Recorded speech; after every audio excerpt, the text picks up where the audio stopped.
them that you have sent the charge out so that they'll know that that's coming from you? Yeah, my plan is to bring the foreperson in, unless y'all want all of them brought in, and tell them that we're sending back what the law allows to go back, giving them the verdict form, the indictment, and a written copy of the charges that I gave. Thank you. Yes, sir.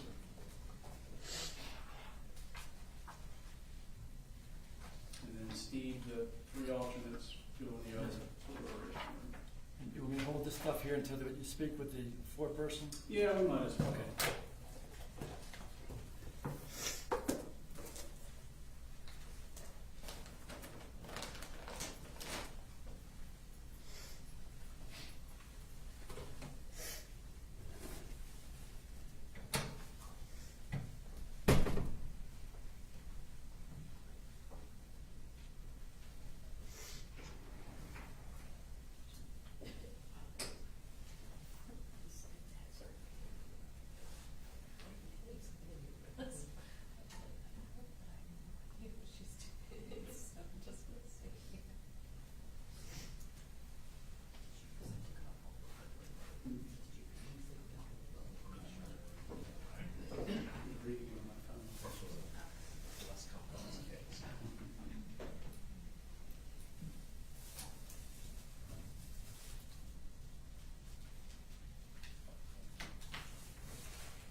sir.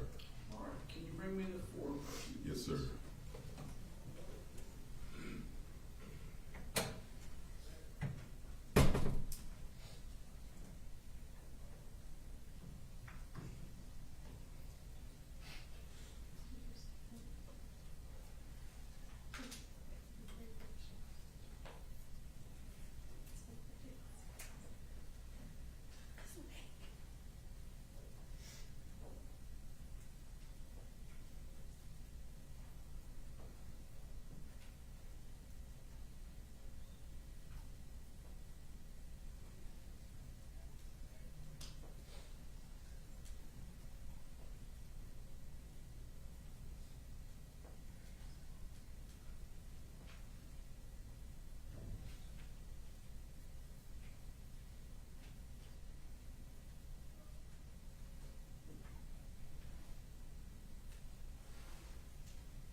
Good morning.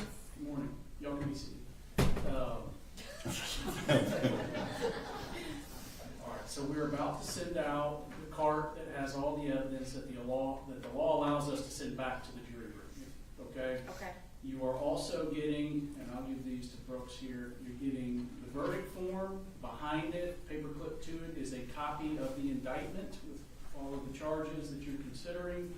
And then you are also, with it, is a written copy of the jury charges that I gave you yesterday, so the law.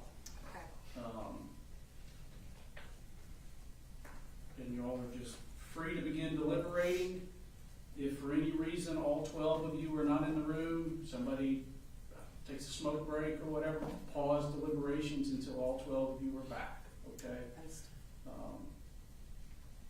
Brooks, here are those documents, and then I just want to confirm the 3 alternates are in the other jury room. They are. Okay.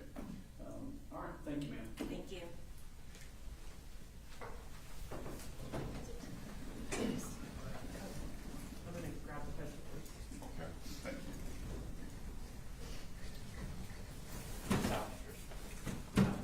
No map. I guess there's a picture of the map. All right, we'll be in recess. Thank you.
remain seated. Court will come to order.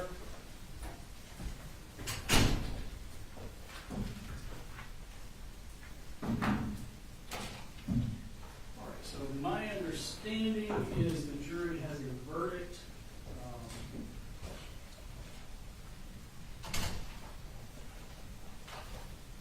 I realize that there are divergent interests in the courtroom. All right, sorry, just saw it. Mr. Smith's just getting here, so everybody else is present. All right, so my understanding is the jury has a verdict. I know that there are divergent interests in the courtroom. If you want to remain in the courtroom, you have to control any emotional outbursts that you may have. So, counsel, what I will do is confirm that they have a verdict, and then I will have the foreperson deliver it. It will be brought over to me. I will ask counsel to approach, to inspect the verdict. I will ask you if there are any objections to the form or legality of the verdict. Does anybody have questions? No, Your Honor. All right. Brooks, you can bring the jury in.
Madam Foreperson, my understanding is the jury has reached a verdict. Is that true? Yes, So was the verdict unanimous? yes, And have you signed, dated it, and filled in your verdict where applicable? yes. All right, we go hand it to the bailiff.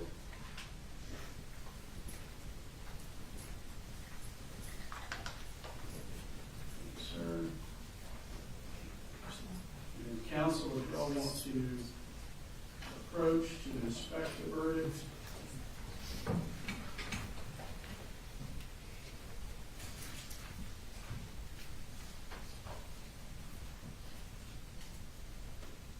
Since y'all both here, hand it here.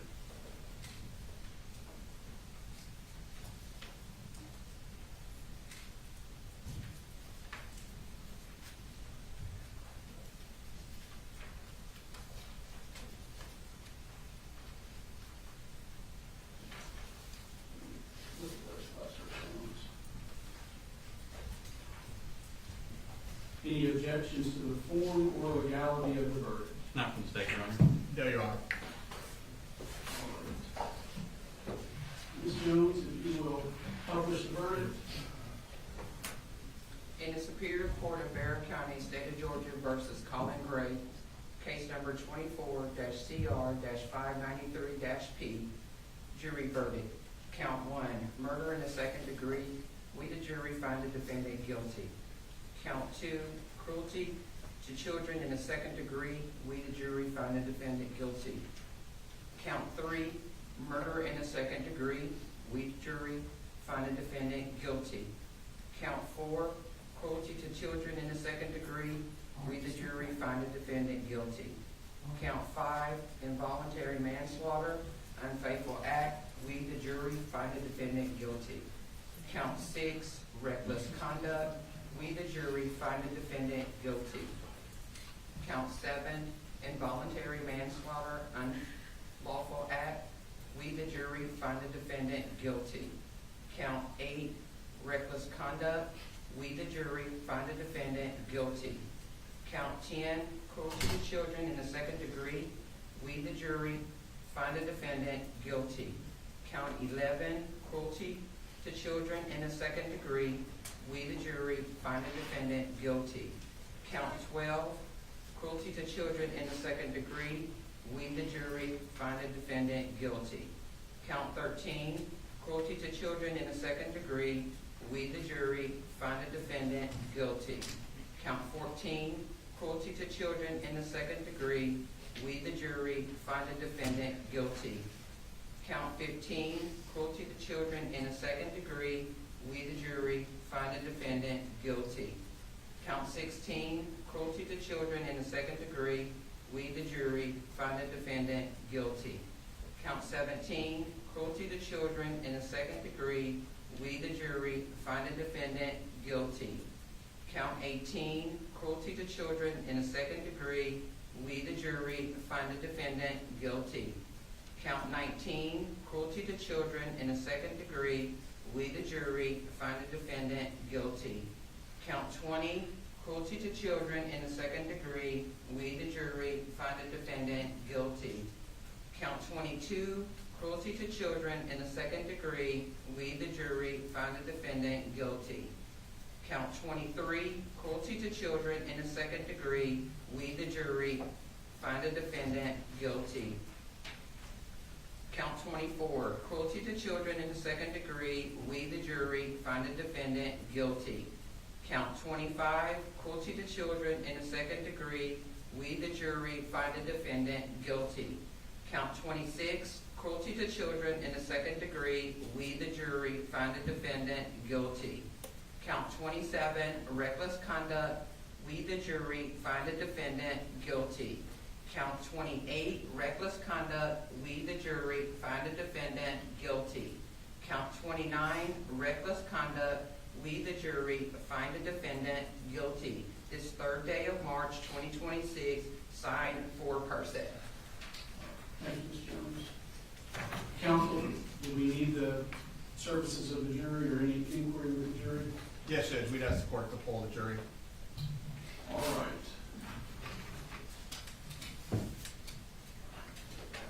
So, ladies and gentlemen, the defense has asked that I poll the jury. What I am going to do is call out a juror number. I'll ask you to stand. I'm going to ask, was it your verdict in the jury room? Was it freely and voluntarily entered by you or made by you? And is it still your verdict? Juror number 2, will stand. All right. Ma'am, was this your verdict in the jury room? Yes. Was it freely and voluntarily made by you? Yes. Is it still your verdict? Yes. Thank you. Juror 49. Ma'am, was this your verdict in the jury room? Yes. Was it freely and voluntarily made by you? Yes. Is it still your verdict? Yes. Thank you. Juror 51. Sir, was this your verdict in the jury room? Yes. Was it freely and voluntarily made by you? Yes. Is it still your verdict? Yes. Thank you. Juror 52. Ma'am, was this your verdict in the jury room? Yes. Was it freely and voluntarily made by you? Yes. Is it still your verdict? Yes. Thank you. Juror 63. 63. Yes. Sir, was this your verdict in the jury room? It was. Was it freely and voluntarily made by you? Yes. Is it still your verdict? Yes. Thank you. Juror 71. Ma'am, was this your verdict in the jury room? Yes. Was it freely and voluntarily made by you? Yes. Is it still your verdict? Yes. Thank you. Juror 77. Sir, was this your verdict in the jury room? Yes. Was it freely and voluntarily made by you? Yes. Is it still your verdict? Yes. Thank you. Juror 82. Sir, was this your verdict in the jury room? Yes. Was it freely and voluntarily made by you? Yes. Is it still your verdict? Yes. Thank you. Juror 97. And was this your verdict in the jury room? Yes. Was it freely and voluntarily made by you? Yes. Is it still your verdict? Yes. Thank you. Juror 99. Sir, was this your verdict in the jury room? Yes. Was it freely and voluntarily made by you? Yes. Is it still your verdict? Yes. Thank you. Juror 102. Sir, was this your verdict in the jury room? Yes. Was it freely and voluntarily made by you? Yes. Is it still your verdict? Yes. Thank you. Juror 103. Ma'am, was this your verdict in the jury room? Yes.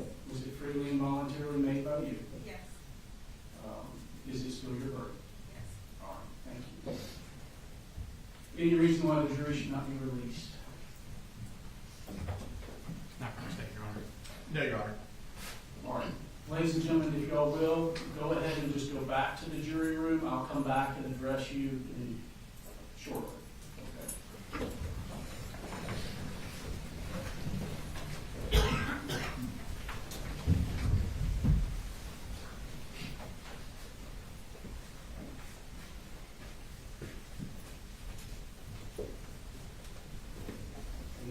Brooks, Sir. you can put the alternates back in with the Yes, sir. regular jury.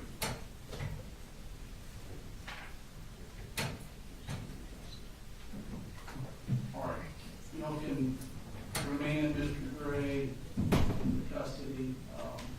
Obviously, we're not doing sentencing today. Sentencing will be deferred. Don't take me yet, I'm sorry. I thought maybe you had touched it. All right, so sentencing will be deferred. Probably meet with counsel in chambers if you want to discuss scheduling for sentencing, if that works. And then we'll go from there. And Danielle, if you're at the sheriff's office in order. Anything else we need to address today? Before you talk to the jury, do you mind if me and defense counsel approach it quickly? Yeah, go ahead.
discuss the scheduling of sentencing, which obviously there are a lot of people that need to be notified, have a right to appear at sentencing.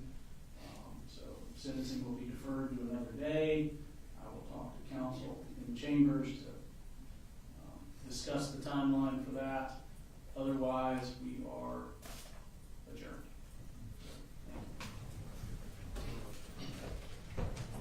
Actually, before we go to her, let's watch this for just a second. This is Colin Gray as he is walking and leaving that courtroom, again in handcuffs, after just finding his fate, which he has been found guilty on all charges. All right, now let's bring in Atlanta News First Niamani Watson. She has more from the outside of the courtroom of what we were just learning. And Niamani, we were watching Colin Gray as that verdict was being read, and I said this just moments ago. He didn't have a whole lot of emotion, but again, found guilty on all counts. Well, that's right, and it didn't take the jury long at all to reach a verdict. They started deliberating at 9 a.m. and reached a verdict before 11 a.m. As you mentioned, guilty on all 29 counts. Now, prosecutors have been saying that Colin provided the gun to his son Colt that was allegedly used in that shooting that killed 2 teachers and 2 students on September 4th, 2024.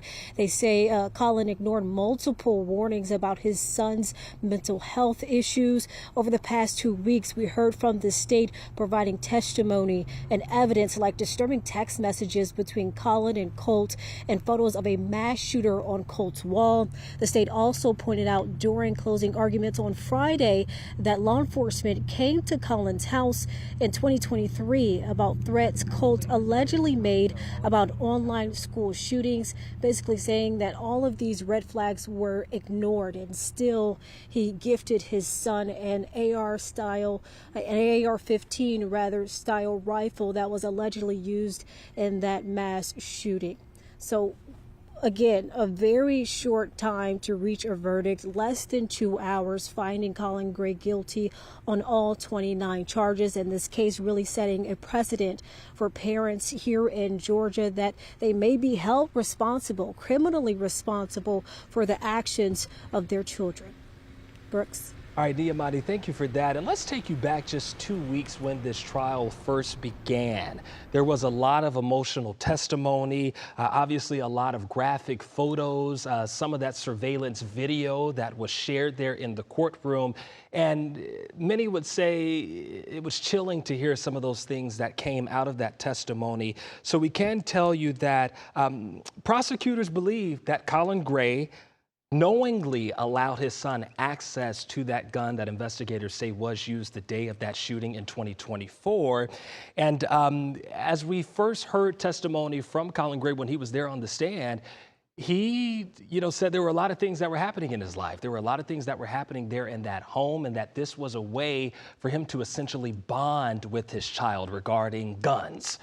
So this does set a precedent for sure regarding what could happen in the future for parents who are charged in the crimes of their children and what their children may be accused of. Regarding the charges and with Colin Gray now being found guilty on all of those counts, he does face 180 years in prison. So again, we're still working to figure out when an actual sentencing date may come, but he does face 180 years in prison for those 29 felony charges that he was found guilty of.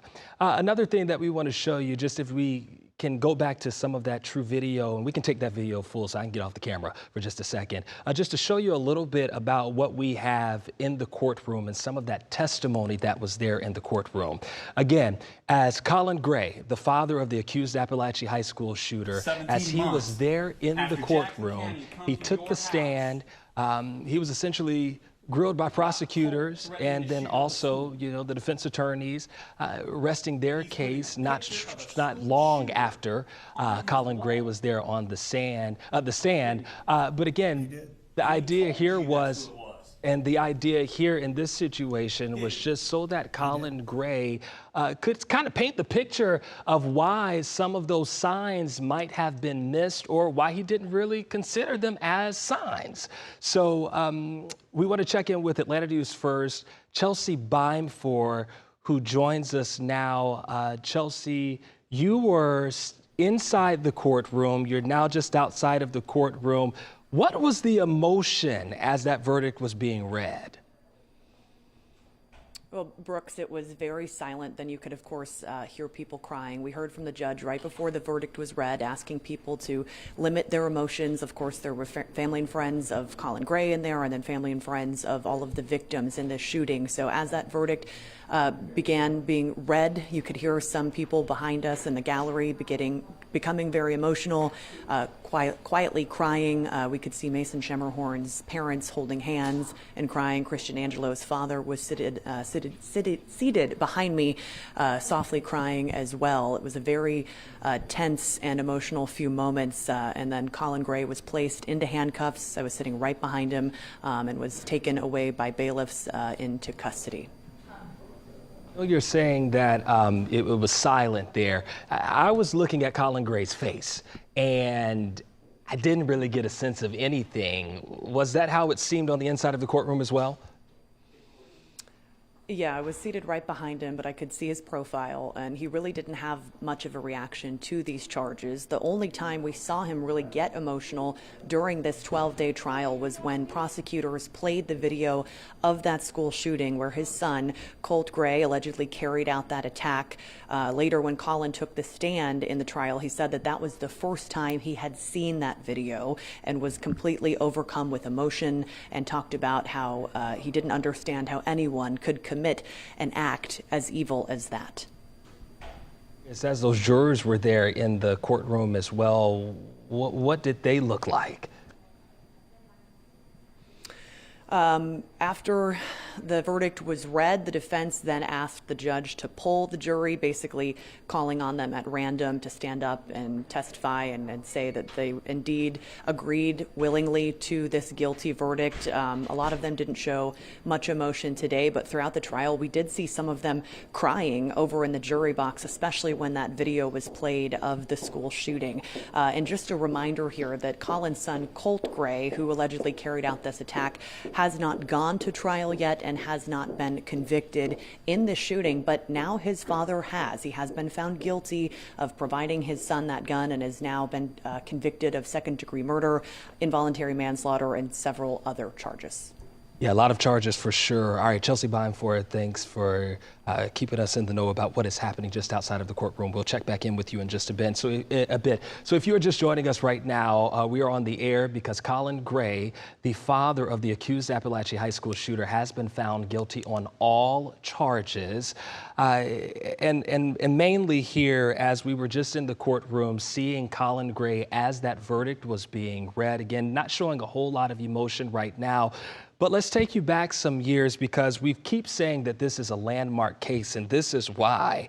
If we take it back to this now only being the nation's second judicial case against the parents of an alleged school shooter, those first parents who were convicted in a U.S. mass school shooting were sentenced to at least 10 years in prison. Now, for some context here, these were two Michigan parents that were the first in the country to be convicted in 2021 for their role in the Oxford High School shooting in 2021 that was committed by their son. This case, in a way, laying a lot of the groundwork of sorts, and Jennifer and James Crumley did not know Ethan Crumley, the son, had a handgun, and he called it his beauty.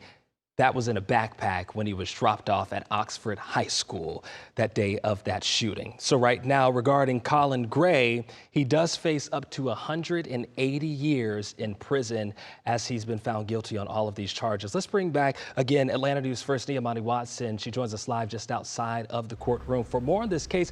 Niamani, kind of set the stage for a lot of people who may just be tuning in and are trying to figure out how we got to this day. Well, yeah, so the verdict was reached in less than 2 hours. The jury coming to a quick decision, finding Colin Gray guilty on all 29 charges.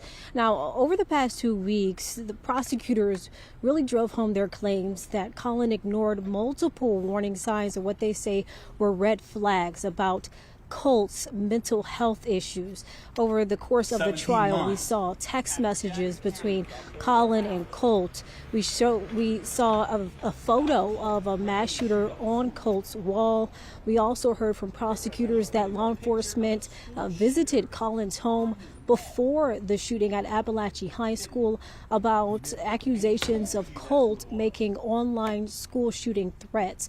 So prosecutors were really driving home that all of these red flags were ignored, and still Colin allowed access to a gun allegedly used in that mass shooting that killed 2 teachers and 2 students, wounding 9 others. We also heard testimony from the teachers and the students during the trial who were shot.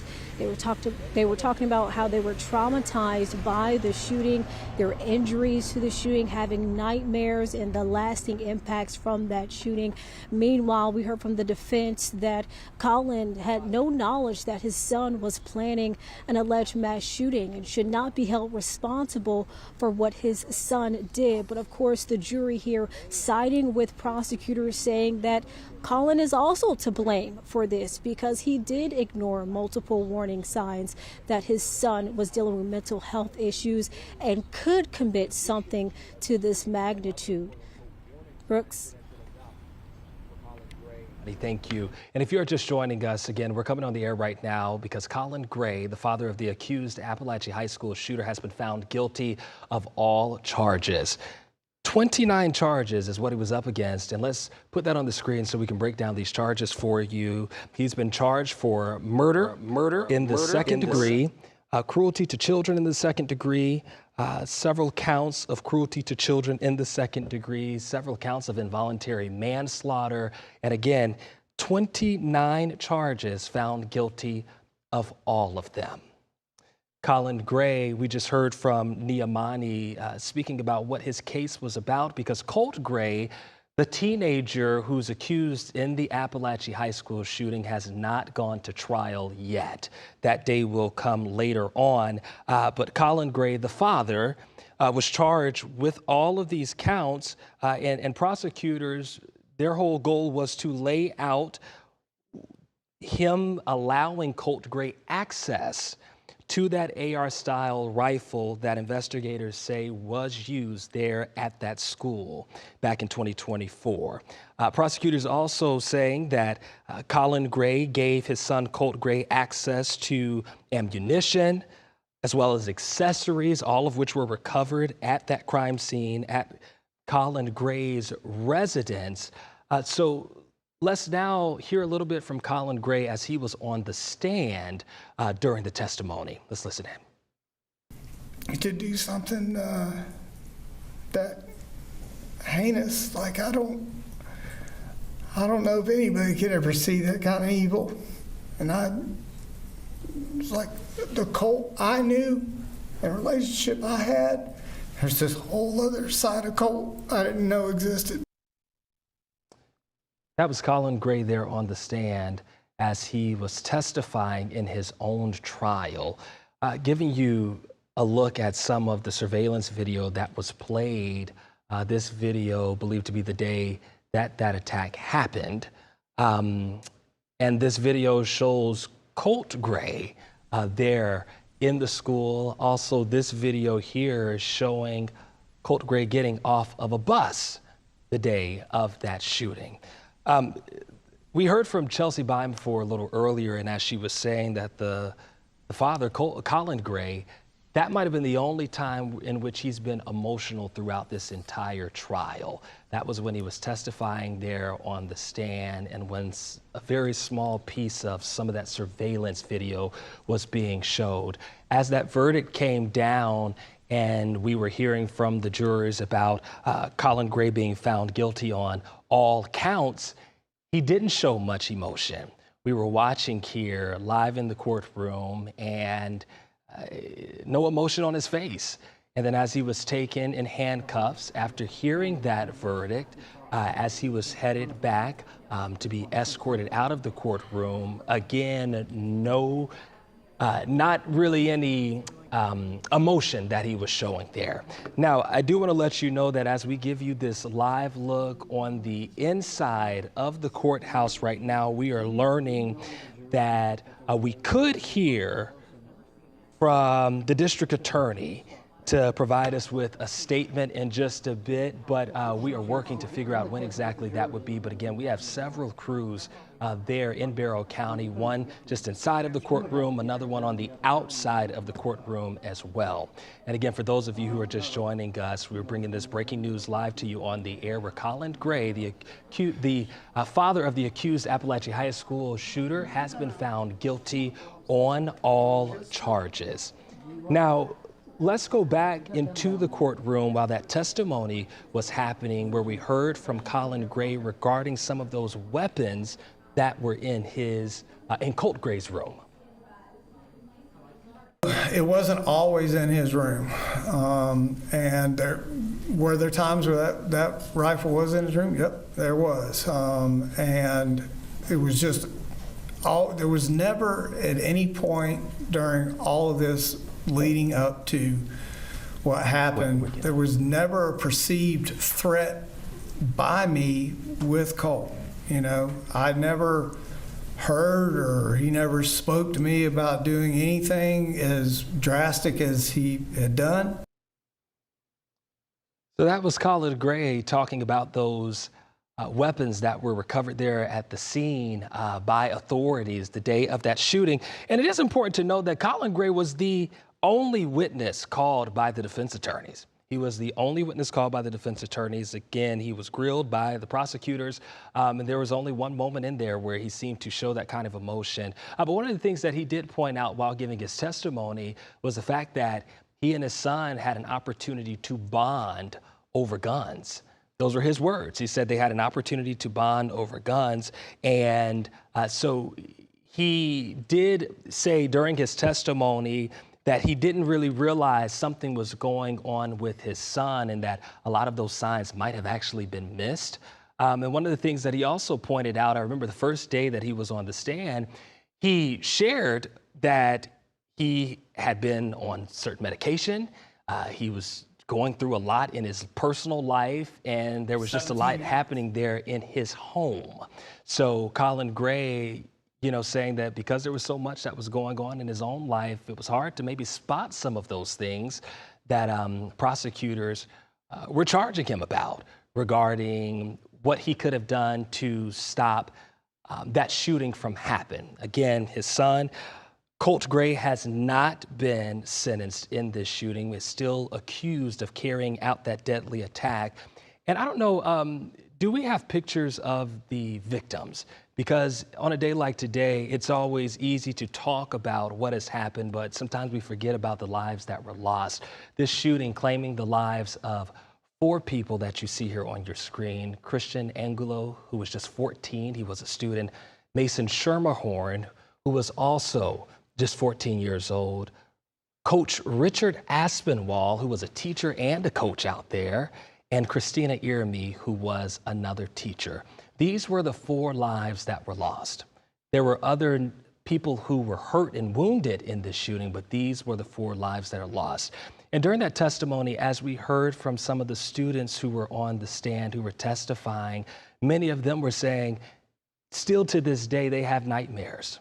Still to this day, they struggle to get to the classroom because they always have the fear of something like this happening once again.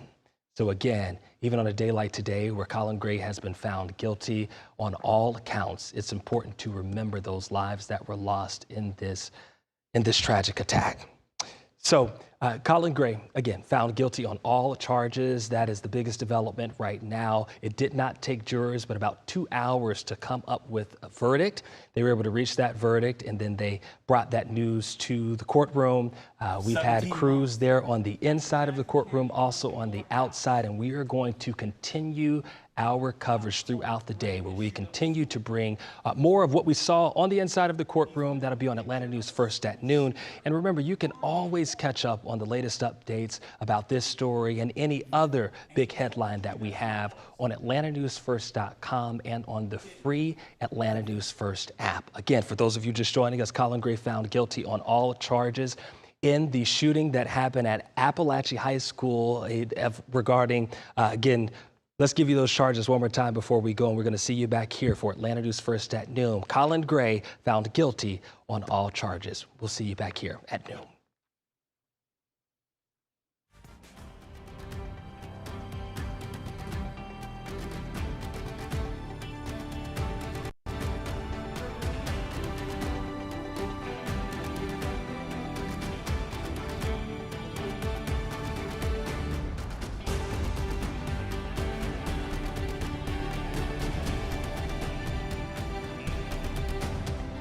And I wanted a fresh start, but we didn't want the hassle of selling our home.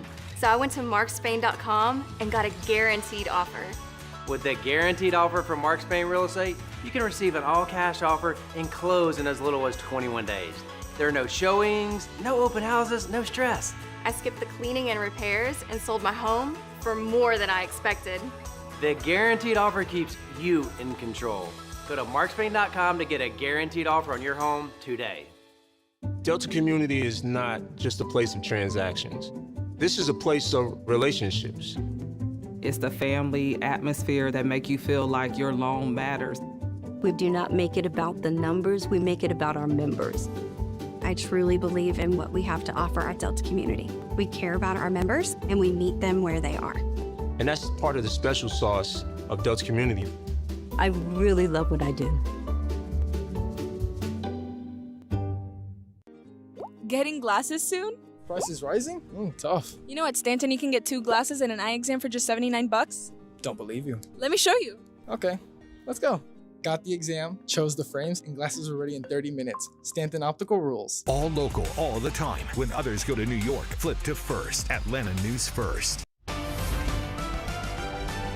Today on Investigate TV Plus, a chronic disease affects hundreds of thousands of Americans, with some patients experiencing severe, life-threatening complications. On a good day, I used a cane. On a bad day, I used a walker. And on a really bad day, it was just, I can't get out of bed. We share a young mother's struggle with the debilitating effects of lupus. Plus, there are very few times in history when you feel like you're part of history in the making.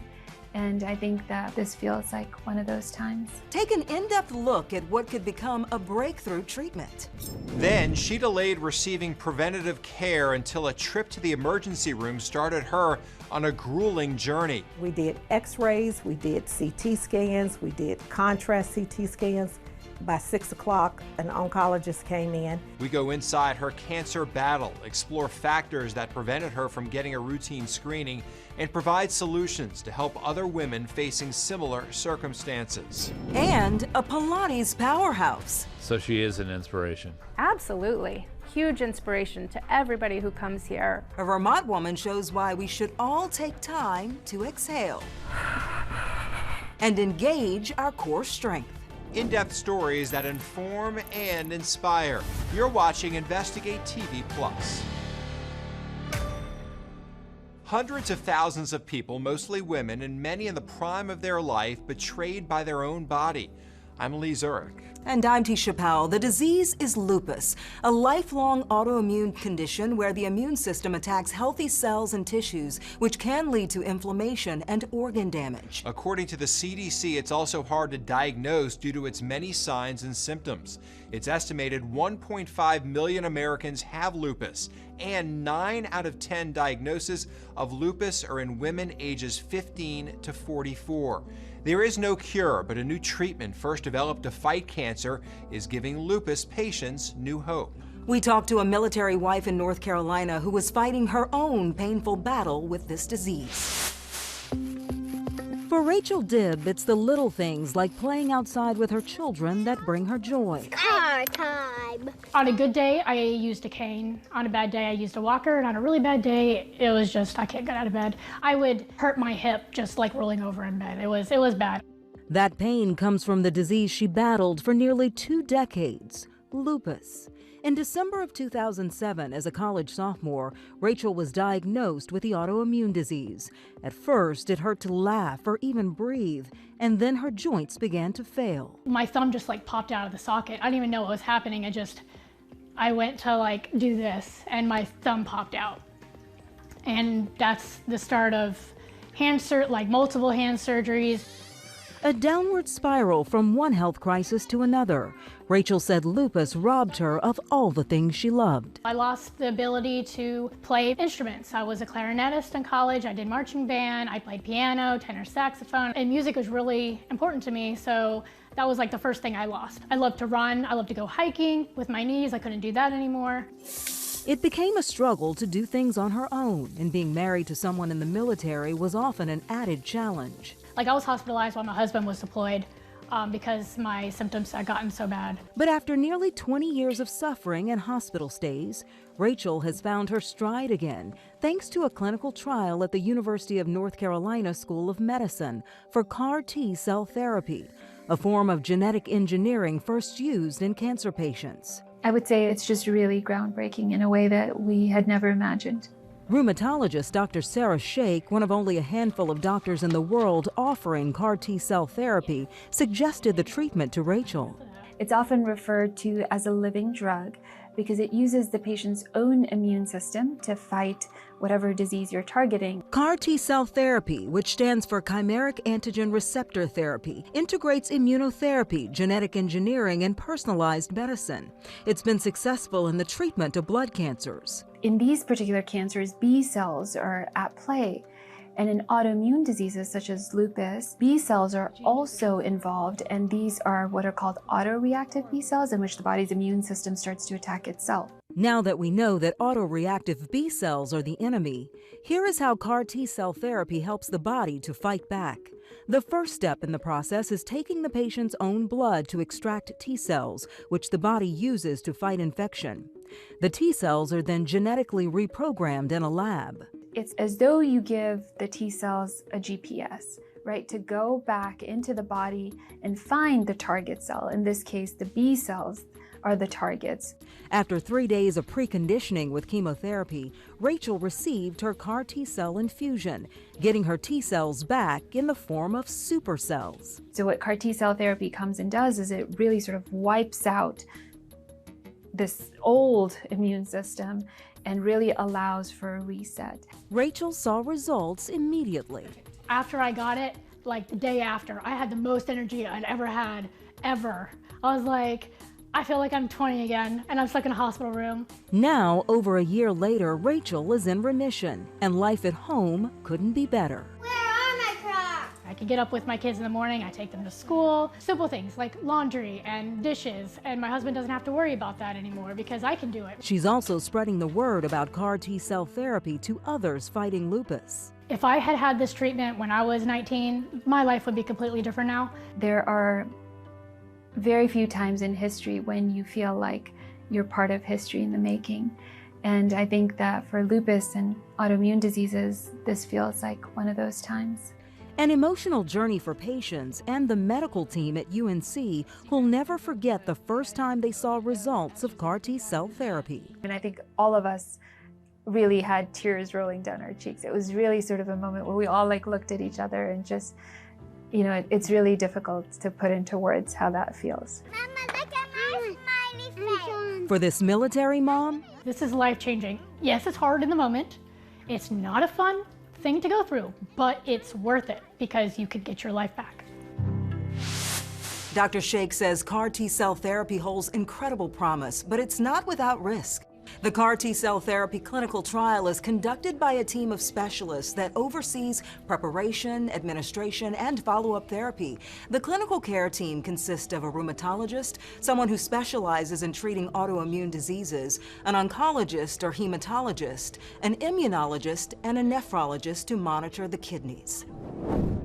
Researchers agree that clinical trials are essential for the development of new treatments and that every new medicine starts with volunteers. like Rachel. The clinical trial is not costing her anything out of pocket, and she hasn't had to use her health insurance. In addition to testing new drugs and devices, clinical trials provide a scientific basis for advising and treating patients. Dr. Sheikh believes all patients with any disease need to have access and opportunity to participate in clinical trials when available. We are, beginning to reimagine and re-envision what it is to treat patients who've suffered for so long with these symptoms and with the complications from these diseases, and give them sort of another chance, also sort of a reset at life. There's hope in the future that CAR T-cell therapy will be used to treat rheumatoid arthritis, multiple sclerosis, and other neurologic diseases. Still ahead, a mammogram is the first line of defense in detecting cancer in women. But for some, what should be routine remains out of reach. I was 59 years old and had never had a mammogram. We examine the benefits of early breast cancer screening and solutions to provide women better access to care. Then later, raise a dog, change a life. I get emotional, so it's a beautiful story to tell. Well, that they make such a difference in people's lives. We show you how volunteers help transform playful bundles of fur into hard-working service dogs. Advil liquid gels are faster and stronger than Tylenol rapid release gels. Also from Advil, Advil Targeted Relief, the only topical with 4 powerful pain-fighting ingredients that start working on contact and lasts up to 8 hours. You're expecting the usual sweet embrace when reality hits. Milestones like this may start at age 9. Discussions with their doctor about HPV vaccination, a type of cancer prevention against certain HPV-related cancers, can start then too. For most, HPV clears on its own, but for others, it can cause certain cancers later in life. Embrace this phase. Help protect them in the next. Ask their doctor today about HPV vaccination. Lobster Fest at Red Lobster, the largest variety of lobster dishes. Like new Lobster Fest Duo, new Lobster Fest Boil, and create your own lobster lover's dream. It's the one, the only Lobster Fest for limited time. It all starts with an ounce of prevention. In the United States, breast cancer is the leading cause of cancer death in women. But doctors say regular screenings can find the disease at an early stage when chances of survival are highest. But some women are skipping yearly mammograms because they don't have health insurance or can't afford it. According to the most recent data from 2023, of the women ages 50 to 74 years old without health insurance, only half had a screening mammogram. Reporter Caroline Hicks speaks to a small business owner who didn't have her first screening until she was nearly 60 and explores a solution for women who may not be able to afford a mammogram. Hi, Miss Daly. Hey, it's good to see you. Good to see you. How's everything going? Pretty good. Yeah? No complaints this time. Kathy Daly starts many of her days like this, attending appointments at the Atrium Health Levine Cancer Institute. It was stomach pain that first brought her to the emergency room in 2023. And we did x-rays, we did CT scans, we did contrast CT scans. By 6 o'clock, an oncologist came in and she said, "Have they talked to you?" And I said, "No." She says, "Well, I'm sorry to let you know you have cancer." And I just started crying. She was initially diagnosed with uterine cancer, but that all changed when she was directed to get a mammogram. I was 59 years old and had never had a mammogram. Daly was self-employed and did not have health insurance. I was a little nervous, and then how I was going to take care of everything. That's when she learned Project Pink would cover the cost. Levine Cancer partners with Charlotte Radiology to bring mobile mammogram screenings to uninsured women for free. The project can also cover your mammogram off the bus. 2 days later, the phone call came, and it said, "You have breast cancer." She's currently fighting stage 4 metastatic breast cancer. I was in shock. I cried. My husband was terrified. My daughter was in tears because then it was explained that there's nothing to do but treat it. You'll live with this. What have the past couple of years been like? Ooh. Sort of like things have stopped. It's like I'm at a stopping point because it's doctor's appointments, scans, just different medical things. She has her hard days. The first few months of chemo, I couldn't even get off the couch. Sometimes the hurdles feel insurmountable. I had an episode that put me in the ER, and that's then when I found out the cancer had spread. So I was just like, okay, I don't even know if I'm gonna make it to 5 years at that point, but I'm thriving through. Thriving because she has a lot to fight for.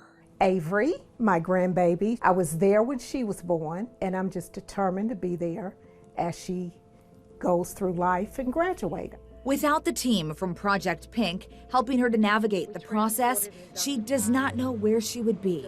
I can call anyone, anytime, and they're, what can I help you with? What do you need? What would your message be for other women who are considering mammograms? Get it as soon as you can. And I'm saying it as a person that was worried about the cost.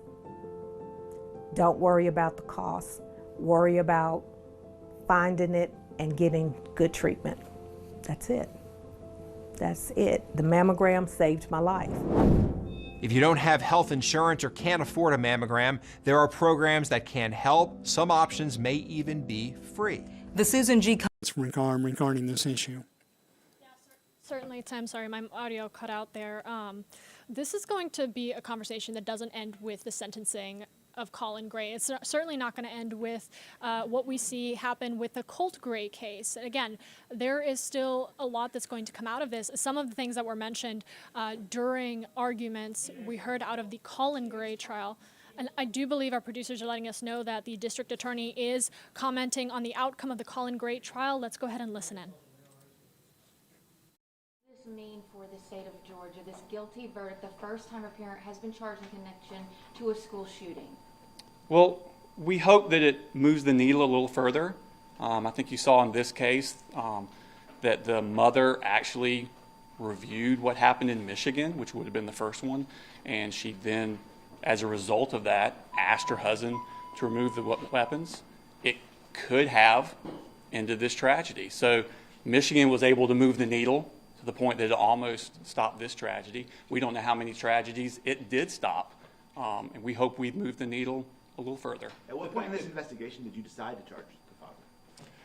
It would have been in the first few days. Of course, we learned about the shrine in the house early on, which worried us, and then when we found out about the FBI 2 years before at the house, or a year and a half before, that started to connect the dots with us, that he had a long time of knowledge. So we were leaning towards charging and probably did charge at that point. The text messages came in later and just reinforced our decision. You had an opportunity to talk to jurors afterwards. Yes. What did they share with you? This is an extremely quick verdict considering the length of this trial. They were very happy with our presentation. They thought we did a good job. They had some questions about things they didn't see, evidence they weren't allowed to see. We talked to them a little bit about that. And they just kind of talked us through where the children were, where the victims were, how they were doing, and we reassured them on that front. What was the biggest piece of evidence that you think led to this guilty verdict by the jurors? I don't think it was one piece of evidence. I think it was the fact that it was multiple pieces of evidence over a lengthy period of time that really showed them what was happening inside that house and all the warnings that were missed. I think it's one of those things, the defense talked about a slippery slope, but it wasn't like one parent missed one warning. This was multiple warnings over a lengthy period of time, and like we said, you just had to do one thing and take that rifle away, and this would have been prevented. So I think it was all of those things together. You did get him to concede on the stand that he was told by Cole that was Nicholas Cruz in those pictures. Do you think that was a big moment for jurors? Absolutely. I mean, how do you allow those pictures on your child's wall and not question it further. At what point for you should he have locked up the guns? That calls for a lot of speculation. I would have never given my 14-year-old child a firearm like that after Jackson County coming to my house. I think most parents wouldn't have done that. I don't know if that reaches criminal at that point, but it certainly reaches common sense. What do you recommend for sentencing? We haven't decided that yet. We're going to talk with the victims' families. I haven't actually spoken to them at all since the verdict came out, so we're going to go talk with them, get them ready. Sentencing will be at a future time when they can all be here and speak to the judge, and we'll discuss it with them and make a decision. What have the victims' families told you prior to this, like throughout this process? Or are there any comments that they've made that sort of stand out in your mind? I don't think it was a common reaction. They all are reacting to their grief in different ways. They all have different perspectives, and we've listened to all of them and talked with all of them, and I don't think there's any common thing. I've just told them from the beginning that my plan was to prosecute this to the fullest extent of the law, and that's what we've done. When you spoke to jurors, did they give any sense that they were trying to send a message? I don't think I got that sense from them. I think they were looking at this case, these facts, and this law, and coming to a decision. Were you surprised by how quickly? Actually blamed others in this case, said Dee Martin could have been to blame, said Lisa Butler. What do you say, or the mother should have known something? How do you explain that to viewers who haven't been watching this 2-week trial? One of the things that came to light during our investigation was that the reason so many lives were saved at Apalachee was because of lessons we learned from prior tragedies. So I am all for looking at these things. What could we have done better? What can we do in the future to make our children safer? But the blame game, these were good people trying to make their best decisions as they could with limited information. The one person that had all the information was the one that didn't act. Did you ever actually consider charges for Marcy Gray? Absolutely. We found what she did to be morally reprehensible. We do not believe she's a good mother, in my opinion. But at the end of the day, she did not have custody of Colt. She did not have proximity to Colt. And she was not the one that provided him the firearms. Can you provide any update on Colt's case and where that stands at this point? I cannot. The state stands ready to try the case at any time. What does this verdict mean for the community here in the county? I hope it starts the healing process. It can't, of course, complete it until we finish the whole trial, both trials. But I hope that they can start moving forward with their healing. Were you surprised at how quick the verdict came? If they didn't come back in 5 minutes, I start sweating. So to me, it seemed like an eternity.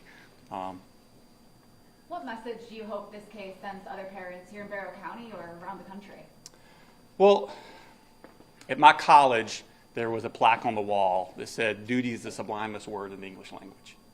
And we talk a lot about rights in our country. We're proud of our rights, and I'm proud of our rights. But, you know, our rights were given to us by our forefathers. But God gave us a duty to protect our children. And I hope that we remember that as parents, as community members, to protect our children, because that is our God-given duty.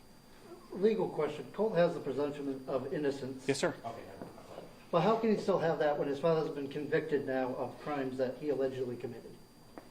That's a question for the courts and his defense attorneys. Can you give our audience a sense of how much work you and your team put into a case like this? Hours, lives. We've had Ashley Gilliland, who testified in the trial, Amanda Dibble, Jenny, thank you, worked extremely hard on this case. It is all they've been doing for the last year, at least. The hours we put in has been tremendous. But we wanted to honor the families, the victims. We wanted to honor all the hard work that law enforcement did.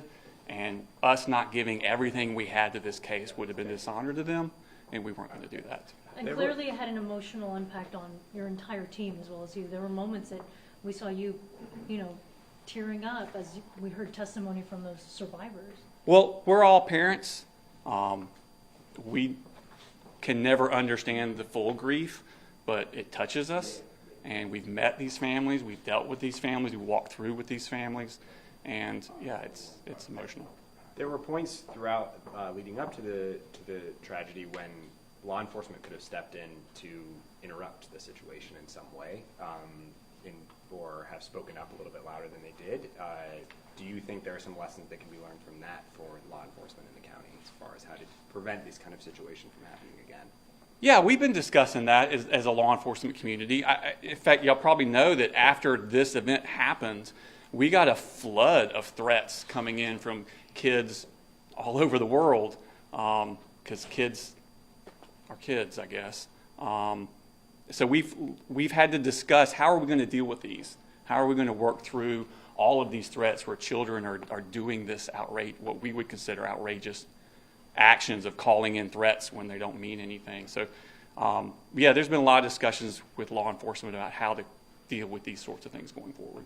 What would you say to those that are disturbed by this verdict across the nation, who think this is a parent that is being held responsible for something that his child did? What would you tell those people? I would say, please watch my opening. This was a trial about this defendant's actions, his choices, and his responsibility. All right. Thank y'all so much. I appreciate everything. Thank you so much. We just heard from Brad Smith, the Barrow County District Attorney. Again, very critical to this case. I want to bring back in investigative producer Tim Darnell here with me. And Tim, just some of your reaction to what DA Smith just said. You know, he not only touched upon the trial of Colin Gray, but the bigger conversation around parental involvement in your child's crimes, especially when we talk about something to this level where lives are lost and something just absolutely heinous, and the responsibility on the caretaker, the parent of that child, to be involved, to see those warning signs, to not allow something like this to take place. Well, you have to remember also that this is only the second trial in American history where a parent has been charged in connection with the alleged, we still have to say alleged, actions of his son's school shooting. The first being in Michigan, where Jennifer and James Crumbly are now serving 10 to 15 years in prison in connection with the actions of their son, Ethan Crumbly, I believe that was his name, who also killed a number of people in a school shooting in Michigan. Colin Gray, the second parent who's ever been charged in connection with something like this. And you heard just some of the evidence that DA Smith just mentioned. A shrine, if you will, for lack of a better phrase, to a school shooter, that being Nicholas Cruz, on Colt Gray's wall that was visible at all times. If you're walking through the Gray residence, the rental property that they were inhabiting, you're walking down the hall, in the middle of the house, you turn into Colt Gray's bedroom or his gaming room. Right there are a number of photographs and headlines about Nicholas Cruz, a convicted school shooter. DA Smith says, how do you allow photographs like that on your son's wall and still allow him access to any number of firearms, such as the AR, 6-hour AR-style rifle that was allegedly used in the shooting? It was very interesting, and something that I had been wondering. Colin Gray was arrested 24 hours and charged after his son, Colt Gray, was arrested. He was arrested on September 5th, one day afterward. Now, DA Smith said, we arrested him and then all of the text messages and everything came to light. That tells me a couple of things. First of all, police already had a pretty good idea of a strong case, and the DA's office had an idea of a strong case that could be made in prosecuting Colin Gray. Without all of the text messages, without all of the images of Colt Gray holding the rifle with the scope and posing on his cell phone with the rifle, without all of the text messages over the past year and a half or 2 years, or how many ever years this family underwent a great deal of just horrible turmoil and upheaval. You have an interview with the Jefferson County Sheriff's Department that went out in 2023 to the Gray residents, where they asked both Colin Gray and Colt Gray about threats Colts had allegedly made on a social media app called Discord. They both, Colin and Colt Gray, discounted that. Colin Gray went out of his way to say that his son did not have unsupervised access to firearms. Yet that police, already had that interview. It had already been flagged as an FBI report. Then we have statements that Colin Gray made to police the day of the shooting. He goes into the Barrow County Investigators Law Enforcement Complex in Widener on September 5th. We see a 2.5-hour interview that a Barrow County investigator did with Colin Gray in the interrogation room. We have surveillance video. They're having conversations. And then when the conversation is over, Colin Gray gets up out of the chair. He's fully expecting to leave, and yet the Barrow County investigator put the handcuffs on him and told him he was under arrest. We did not see the aftermath of that, but you had to know Colin Gray was probably not expecting to get arrested when he voluntarily went in for an interview the day after the shooting. So you have a very strong case up front, then you have a year or so for prosecutors to build more evidence around that case. And we're going to continue our coverage on Atlanta News First News at noon. Join us back here at 1 o'clock as we talk to a legal expert on what all this means for the future surrounding parental criminal responsibility and neglect in cases like these, like we saw, Tim, you mentioned out of Michigan, like we saw here today out of Georgia, what this could mean for the future, as well as dig into some of the moments that solidified this conviction in Colin Gray's trial. Stick with us. We'll be right back.